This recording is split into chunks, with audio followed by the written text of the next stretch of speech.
Samantha had always believed in love's power to heal. That's why, when she met David, a man who had faced his share of hardships, she thought that with enough patience, things would get better. He was charming at first, his wit and confidence winning her over. But it wasn't long before she began to see through the cracks. David had been out of work for nearly a year, claiming that the world was stacked against him. Every job was beneath him, every opportunity a waste of his talents. He'd spend hours criticizing everything around him. The food Samantha made, the friends she kept, even the way she carried herself. Why do you even bother with them? He'd say when Samantha suggested they spend time with her friends. They just don't understand the struggle like we do. Samantha had initially felt sympathy for him. She knew that life could be hard, and she wanted to help him find his way. But no matter what she did, it was never enough.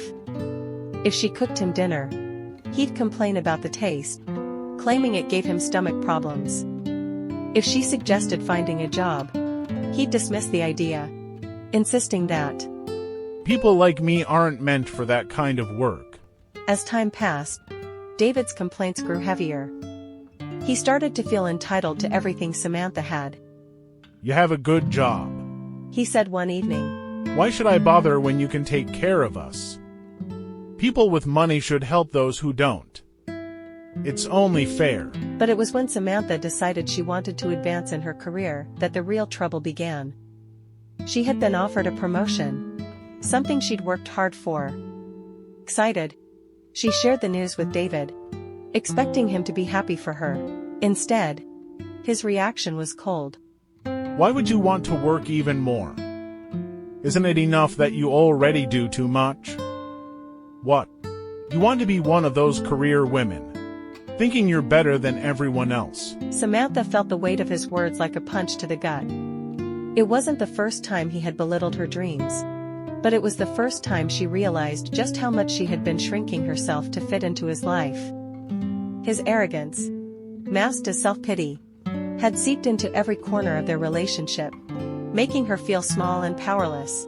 One night, after another argument where David claimed the world owed him everything, and Samantha owed him even more, she took a deep breath and looked at herself in the mirror. She wasn't the vibrant, confident woman she once was. Instead, she was constantly exhausted, both mentally and emotionally. David had convinced her that his happiness was her responsibility, but now she could see it wasn't true. She could no longer carry the burden of his dissatisfaction with the world or his refusal to improve his life. She deserved more than this. The next morning, Samantha packed her things and left. It wasn't easy, walking away from someone she had loved and invested so much in. But it was necessary. She realized that love shouldn't feel like a prison, and she was tired of carrying the weight of someone who refused to walk on his own. As she stepped out of the apartment and into the crisp morning air, she felt lighter. It was the first time in a long time she could breathe freely, no longer tethered to someone else's toxicity. And as she walked away, Samantha knew that, though the journey ahead wouldn't be easy, it would be hers. And that was all that mattered. The moral value of the story is that self-worth and respect are essential in any relationship.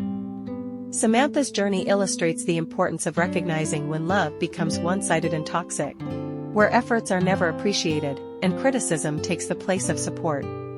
It teaches that staying in a relationship out of sympathy or hope for change can lead to emotional exhaustion. True love is built on mutual respect, effort, and encouragement.